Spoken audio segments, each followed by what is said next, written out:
Florida. You guys didn't make a field goal over the last basically 4 minutes. What happened down the stretch? I thought we got good looks. Just didn't think we made them. And the team's execution, you had turnovers, offensive fouls. It seems to be a recurring issue down the stretch of close games. Why does that keep happening? So yeah, the offensive fouls, there's someone there, but you have to kick it. So the next open guy, they do a good job of protecting the paint. And some of the turnovers were unfortunate. Just lost the ball at half court. But when we did get a shot off, we got a good one, and we just have to execute better. We have to find the open man.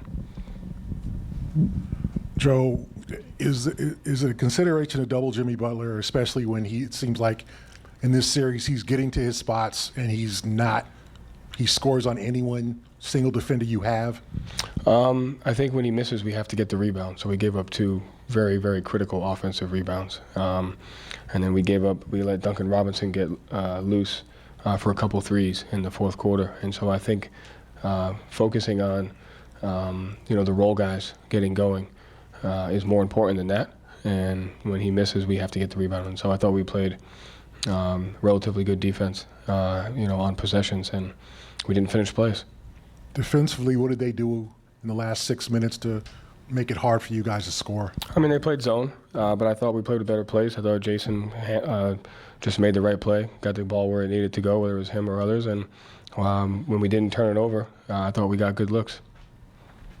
Joe, the way Miami played tonight, this is really textbook them over the years. You guys have faced them so many different times over these last few years, so you know what to expect about how they close out, how they try to swipe in traps. So why do you think you guys can't stay a step ahead even when you kind of understand what's coming?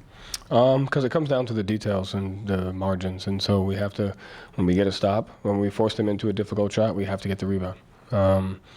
When we have open shots, we have to take them. When we draw 2, we have to pass it. And so this is a series of discipline and mindset, and there was times throughout the game where we weren't the more disciplined team. Coach, I know it's a free-flowing offense, and whoever gets the best look gets the shot. But is there ever a scenario in your mind where you feel like it's time to get Tatum a bucket? I mean, he had the ball in his hands almost the entire game. Right, but was there ever like an emphasis to be like, this play is going for Tatum down the stretch? Is that something that happens often? Against zone, that happens a lot, yeah. But against zone, I thought with him the ball in his hands and the ability to make the right play, whether it was a pull-up 3 or an opportunity to get downhill, I thought he was extremely aggressive, and I thought he did a great job with the ball in his hands, making the right play. And what did you tell the guys after this game? We got to win one at a time. Joe, was there any consideration to going to Rob over Al to end the game? No. And what was the reasoning to go with Al over Rob in crunch time? Al's finished every game he's played.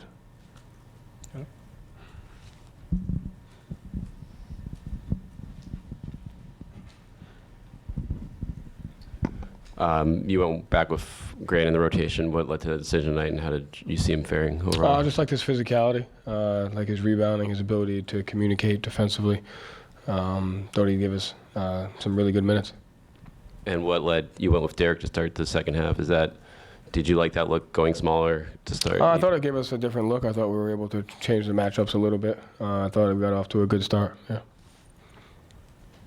You mentioned the details and the margins before. What specifically do you see the Heat doing better, kind of on a consistent basis through these first 2 games? Not turning it over and getting extra possessions.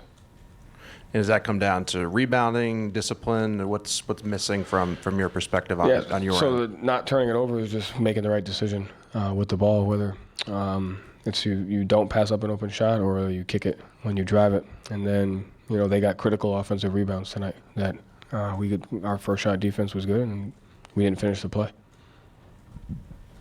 I know you said you told them just win one at a time. You guys have been in tough spots in different times and generally bounced back pretty strong. What do you kind of need to see just over these next couple of days? What do you see over even the rest of the series? This is obviously a more challenging predicament than you have been in even. Yeah, just the consistency to the discipline and the mindset that it takes. Whether it's the finishing plays, valuing the basketball, making the right play.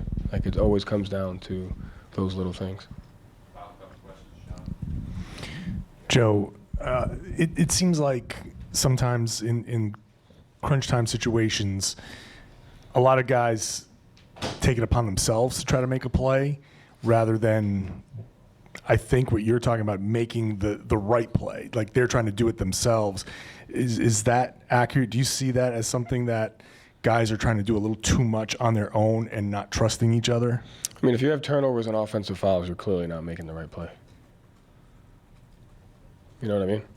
Like, so I think that's, you have to make better decisions. And so when we get into a situation, if you run a guy over, someone was probably open. You know? Joe, is this a point where it's mental? I mean, it seems like they know they can get you guys. They know they can catch you guys. They didn't seem to panic. You guys seem to have just the yips a little bit. Is it mental at this point? And how Yeah, I do you mean, sorry. and how do you get out of that mentality where you think you're playing not to lose? I mean, I think that, like you said, it's a series of discipline and a mindset. So yeah, it's mental from the standpoint of who can make the right plays at the right times, who can make the simple plays, who can win those details and those margins. So yeah, it's definitely mental. Joe, when Grant got in Jimmy's face there, is that just a case of emotions getting the best of him? I mean, he didn't do anything that's wrong necessarily, so I don't think it's emotions getting the best of him. I thought, you know, yeah. Thank you, Joe. Thank you.